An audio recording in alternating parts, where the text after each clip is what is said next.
1 Samuel capítulo 23. Vamos deixar com que o Espírito Santo nos instrua com a revelação. Versículo 1. Foi dito a Davi: Davi, eis que os filisteus pelejam contra Keila e saqueiam as eiras. Versículo 2. Consultou Davi ao Senhor, entenda isso, dizendo: irei eu e ferirei estes filisteus? Respondeu o Senhor a Davi: vai e ferirás os filisteus e livrarás Keila. Versículo de número 3. Porém os homens de Davi lhe disseram: temos medo, escute por favor versículo 3. Temos medo aqui em Judá, quanto mais indo a Keila contra as tropas dos filisteus. Nós estamos com medo aqui dentro de casa, quanto mais sair para guerrear uma causa alheia. Versículo 4. Então Davi tornou a consultar ao Senhor, e o Senhor lhe respondeu e disse: dispõe-te, desce a Keila, porque eu te dou os filisteus nas tuas mãos. Versículo de número 5. Partiu Davi, entenda isso, com seus homens a Keila, e pelejou contra os filisteus, e levou todo o gado, e fez grande morticínio entre eles. Versículo 5, parte C. Assim, Davi salvou os moradores de Keila. Aleluia. Escute, você sabe que nessa altura, Davi estava fugindo de Saul. Saul estava com a tropa dele, escute, fanático para matar Davi. Sabe por quê? Porque Saul era rei, mas Deus já tinha levantado Davi para assumir o lugar dele. E por onde ele passava, as pessoas estavam cantando assim, ó: Saul matou 1000, mas Davi matou 10.000. E o ego daquele rei inflamou. Quando Saul ficou com um ego ofendido, irmão, por favor, entenda isso.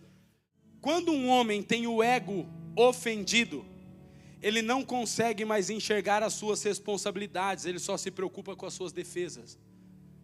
Saul, ele estava tão frenético como rei, que ele só queria matar Davi.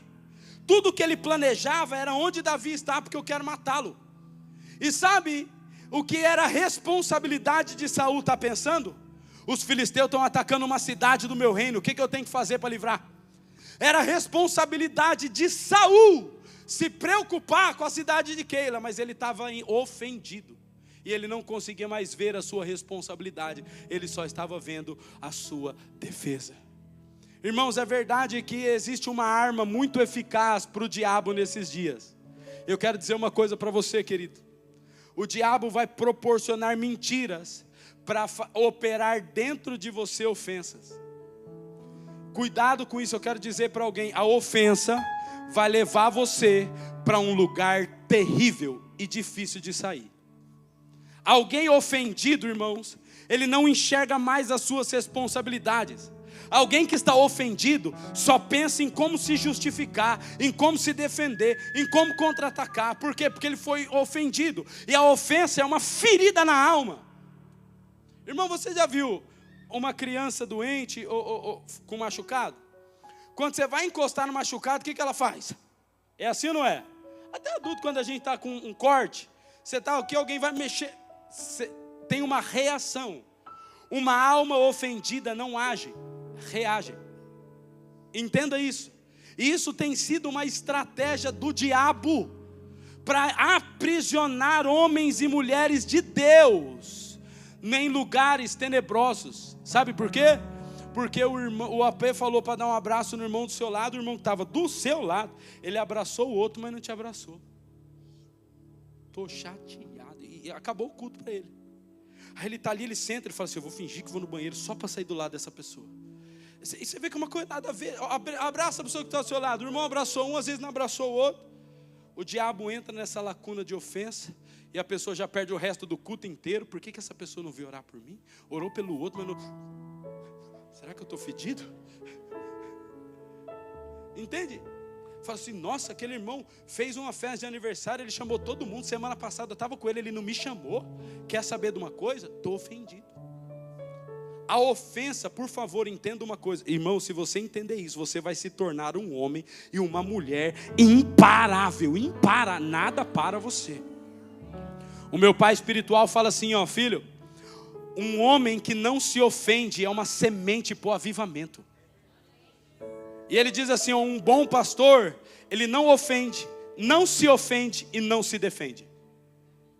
Esse tem que ser o comportamento de um homem maduro. Ele não ofende, não se ofende e não se defende. Tranquilo. Por quê? Porque a nossa alma sempre está livre para se preocupar com as nossas responsabilidades, não com as nossas defesas. Agora, irmãos, o diabo atua nas emoções de pessoa que passa alguém do seu lado. Aí às vezes a pessoa só olhou assim e fala, tá vendo, esse cara não vai com a minha cara. Ele passou, ele olhou minha roupa para ver como que eu estava vestido. Não, às vezes ele só olhou. Só que na nossa mente nós criamos uma ideia do que o outro está pensando e se ofende. Escute o que eu vou te dizer, irmãos. A ofensa, olha aqui para mim, por favor, é uma porta aberta para você entrar em lugares escuros e tenebrosos. Sabe por quê? Porque no evangelho não cabe ofensa, não cabe. Apóstolo, eu não tenho direito de me ofender, não tem. Sabe por que você não tem o direito de se ofender? Porque o teu Senhor, a referência da sua vida, Ele sofreu as dores, mas não contraiu ofensa.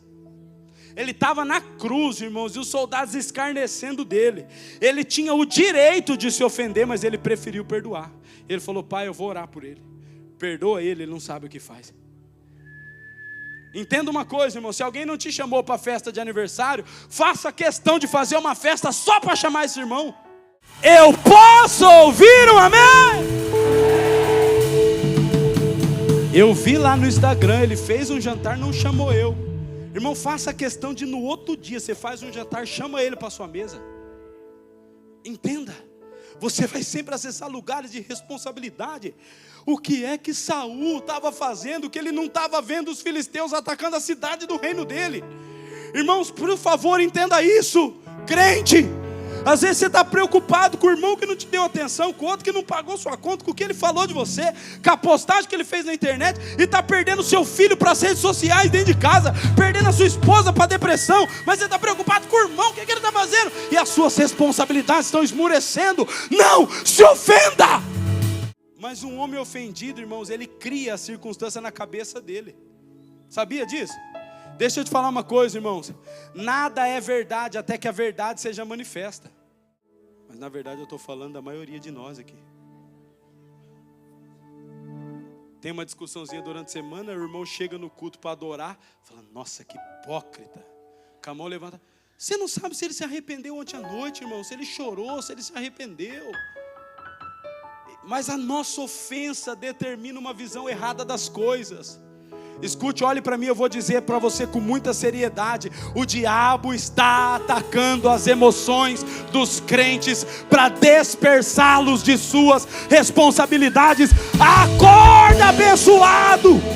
Vai fazer o que você tem que fazer. Vai servir a sua igreja. Vai andar, irmãos, com seus irmãos. Vai na mesa, vai para a comunhão. Não se isola não, por favor, porque aquele que se isola é pior do que o louco. Mas as pessoas se ofendem sozinhas com as coisas, fica chateado com as coisas. Agora alguém que não se ofende, Diego, tem a alma livre. O cara está sempre preocupado com o que ele tem que se preocupar, que é a responsabilidade dele. Você sabe o que é intimidação, irmão? Você sabe o que é intimidação? Intimidação é uma força opositora incompatível com a sua força. É uma força que se levanta para mostrar que é maior do que você, mas na verdade ela é bem menor, ela é incompatível com a sua força. Então, como eu sei que se eu te enfrentar, eu não vou vencer, eu vou te intimidar. O exército dos filisteus sabia que não conseguia vencer o exército de Israel. Então eles falam assim, vamos intimidar. Pega um homem grandão, de boa aparência, e começa a intimidar o povo, e o povo se intimida e retrocede. A intimidação, sabe o que é? Trabalhar na inflamação da sua alma. Fazer você imaginar uma coisa tão grande. Na verdade é uma coisinha desse tamanho. Então levanta a sua mão para o céu, irmãos, e eu quero declarar em nome de Jesus que essa obra demoníaca não vai encontrar suas emoções mais. Toda a intimidação do Satanás, do quinto dos infernos, retroceda sobre a sua vida em nome de Jesus. Deus disse aqui nesse altar que hoje está nos dando coragem. Então contra toda intimidação, medo e covardia está anulado, quebrado em nome do Senhor dos Exércitos, Jesus Cristo. Eu posso ouvir um amém? Amém.